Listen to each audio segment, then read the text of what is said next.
This wedding was an assignment for my Religion 2 class in Catholic school. This one's wife. Frogmore Cottage. Always the victims. Hello, I'm HG Tudor. You'll recall in January of last year that King Charles made the decision to evict Harry and this one's wife from Frogmore Cottage. They weren't actively living there. They'd been in the United States for over 3 years. Nevertheless, they utilised it as a base in respect of infrequent visits to the United Kingdom. Harry, however, had released Spare, and in it had made a number of allegations which amounted to attacks upon the king and his wife, Camilla. Those would be threats to control, and therefore one of the methods by which the king retaliated was to boot Harry and this one's wife out of Frogmore Cottage. Naturally, that will not have gone down well with the Ginger Whinger and his handler. After all, the pair of them, for different reasons, have massive victim mentalities. And whilst it was a retaliatory act, it was deserved after their behaviour. But naturally, the narcissist that is this one's wife can never understand that she deserves the treatment that she receives. She always thinks that it's unfair. Her narcissism tells her that people are unwarranted in their behaviour towards her, that it's simply the consequence of envious haters. Harry, similarly, although for different drivers, is incapable of understanding that it is his behaviour that causes problems. That as a consequence of the entitlement that he's often exhibited and the manipulations that he's been subjected to as a consequence of the repeated drip of poison into his ear by his wife, he forms the view that he similarly is a victim, and he can't see that he whinges so regularly and repeatedly, and in actual fact, he brings it on himself. Thus, they were evicted from Frogmore Cottage. And now, in another PR puff piece, the fact that the property remains empty is something which attracts the victimhood of this one's wife and Harry, because in style poses the point, was Prince Harry and this one's wife's eviction from Frogmore Cottage all for nothing? Their former UK home remains vacant more than a year after they were forced to leave. Clearly, the point being made is, why on earth kick them out when nobody else is living there?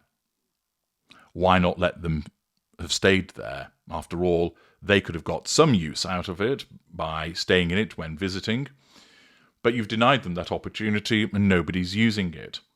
This is the victim mentality. You kicked us out. Was it really worth it? Well, I'm fairly sure that the king will agree that yes, it was worth it, because you two needed to be taught a lesson that you can't have it all your own way. And it doesn't matter that nobody's living there. It's not like he needs the rent. The fact is, he needed to assert control over the pair of them as a consequence of what was disclosed in Spare, and so he did. It was a corrective devaluation directed at both Harry and this one's wife to evict them from Frogmore Cottage.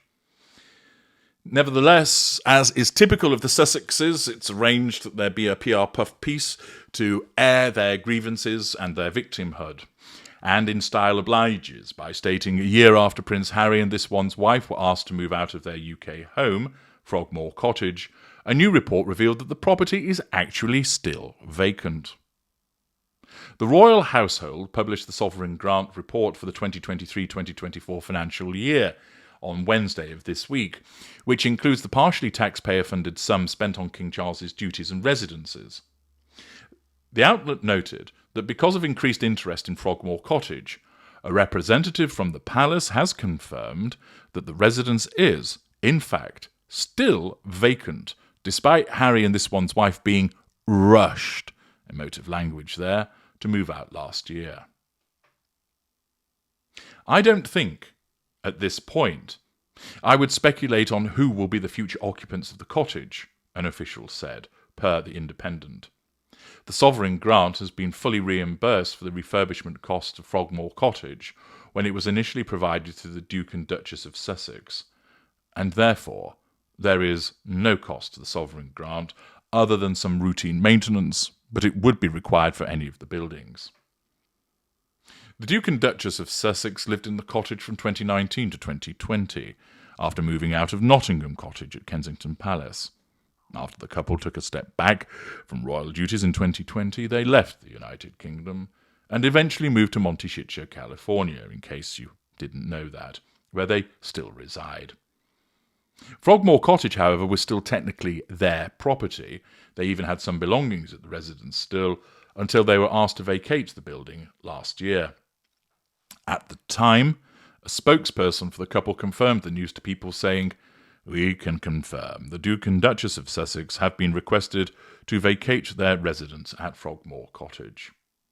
The eviction was reportedly a slap in the face to Harry, who was furious over the situation. Harry was absolutely furious and in tears about being evicted from Frogmore, royal author Tom Quinn, for it is him again, previously told the Mirror. He felt his father had no right to do it. Well, of course, he would do. His victim mentality and sense of entitlement would propel him to think in such terms. Nevertheless, he would see it as purely vindictive. Harry couldn't see that choosing to stop being a working royal would inevitably mean being deprived of his royal residence. Harry took it as a cruel rejection. Since the Sussexes moved out, it has been believed that Charles's disgraced brother Prince Andrew will be made to leave his royal lodge residence at Windsor Castle and move into Frogmore, though that evidently has not been the case. Accordingly, Frogmore remains empty, and that is the King's prerogative. He doesn't have to have anybody in there. Nevertheless, the Sussexes need to make it known that that was yarboo, a nasty thing to do, King Charles. Thus, the past is brought up in relation to an action that took place over 18 months ago, and they bleat about the fact that it's empty to say you didn't need to evict us. Well, you did need to be evicted. The property didn't belong to you, and furthermore, your behaviour merited you getting a smack across the body. And since King Charles isn't going to put you across his knee any longer, neither you or your wife in that regard, the way that he dealt with you was to deny you the ability to remain in Frogmore Cottage. And just because it remains empty doesn't mean that his actions were that which he ought not to have taken. He was perfectly entitled to do so. But as ever, the Sussexes waste no opportunity to make it all about them, to bring up the past and cry about what happened to them with a further display of their victimhood, this time through another PR puff piece via InStyle. I'm HG Tudor. Thank you for listening.